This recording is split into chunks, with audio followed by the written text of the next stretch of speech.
Commissioner Bentzel, thank you for coming. I know this is actually not your first time on People on the Move, so welcome back. Thank you very much. It's good to be back. No, I appreciate you being here. You know, hearing from the FMC is always top of mind to many people in our industry, and so having you and your insights is just wonderful. I'm pleased to do it. So it's part of should be my job. So I guess it is my job. What's your thoughts on, we've come out of COVID, life was supposedly getting back to normal. Of course, we came out of COVID, as you know, ocean freight rates went into the toilet. They seem to have come back somewhat.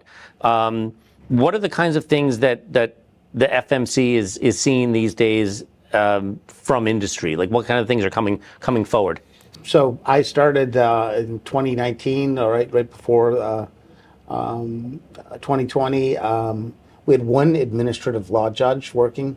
Now we have 3. We've had to hire 2 additional temporary judges. So we've gone from 1 judge to 5. Some of that is in part to the volume of cases related to claims of unreasonable activity during the pandemic. So we are very, very, very busy. We've had some rulemakings that we've completed. We had a new law passed during my tenure, and so we're sort of working our way through the last remaining elements of that law, which was really it took a lot to get all of these comments and public consideration of it. So there's a lot going on at the FMC.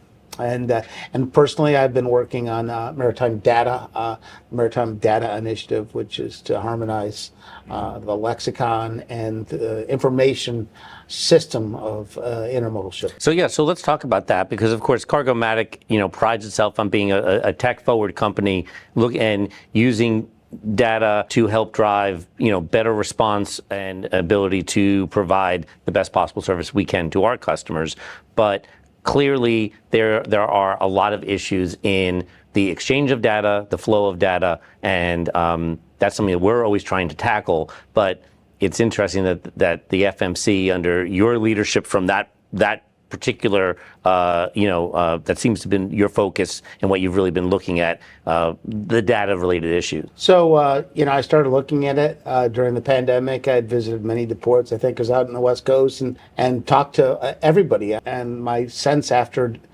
my initial evaluation was there wasn't data.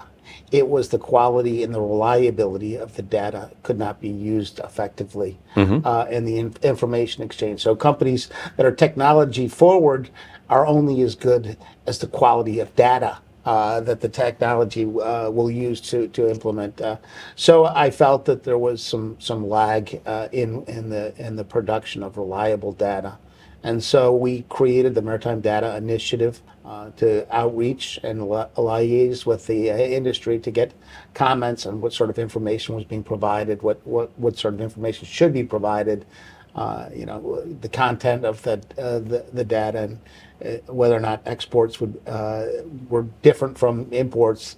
And we relied on a conversation with IT folks, not the people that were doing sales or the people that were in the business of providing information through technology. And we, after considering, I think, 18 YouTube sessions online where we had the different segments of the industry come in, I wrote a report sort of summarizing and providing certain recommendations on harmonizing, creating more real-time information about shipping schedules, and harmonizing the lexicon governing the relationship between the parties. So what do you see now? And I have read your report, but has it been picked up by industry? What's next? Take the recommendations and where do we go? So we're going to have one more set of questions on specific areas that I'm making recommendations. And I'll finalize a report based on the comments that I received and present those recommendations to the FMC. It's too early to tell yet because I haven't done all the assessments necessary, but I anticipate that there'll be a recommendation that certain information should be made mandatorily in some form or content that allows real-time information about shipping services and schedules and harmonizes the lexicon for describing all of the sort of cargo moves in our commission's jurisdiction. And so that's where we are. I'd like to get something completed later this year, hopefully before the new year. But there's a lot of things that need to occur. But I'd like to have the issue on the consideration of the commission's authority by next year. Got it. So I'm going to be not pessimistic, but maybe frustrated for a moment. So, and I appreciate that you're doing this, and I appreciate you're putting out there. Part of me thinks, okay, so you're going to do this, you put the recommendation forward, let's say the commission agrees to take it up, now we have to go through rulemaking, now we have to go through this long process. Right. Don't you think at some fundamental level, your recommendations are very straightforward and make sense, that industry would just pick them up and do it voluntarily and not have to wait for rulemaking? You would think so, because I based most of my recommendations on their work product, but they haven't done it yet. Okay. So, as we go through the process, I think they'll adjust if we get closer to it. But the industry has not endorsed their own recommendations on real-time information, and sometimes they'll tell us, listen, we have these recommendations. Why don't you just back off? I don't think you can. These are common sense sort of things that an industry should do if they're providing services that are so integral to the country. Sure. The efficiency of the economy and our ability to compete globally. So unfortunately, I think we'll probably have to take that next step because they haven't done that. Oh, that's fair.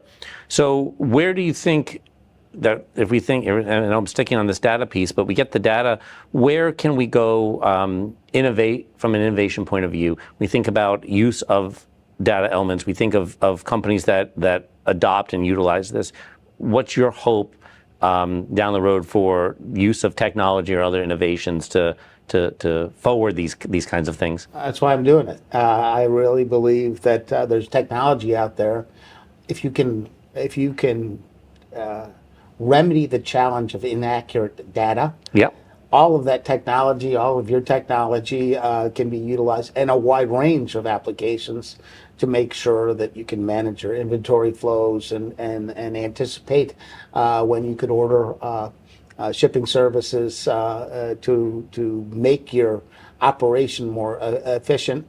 And the requirement is for the information to be made publicly available for information related to the services, the shipping services, and access into out of terminals, and that is to be made through an API, and so it's open access. So companies should be able to take this data and use it as they see fit to implement their own technologies and their own programs and provide better services. So I hope, by taking the foundational step in correcting data that's poor or not providing it on a timely basis, you allow the industry to innovate. So it's essentially, you think it's right now it's a garbage in, garbage out type problem. That's the exact problem that we have, is the information is not being updated.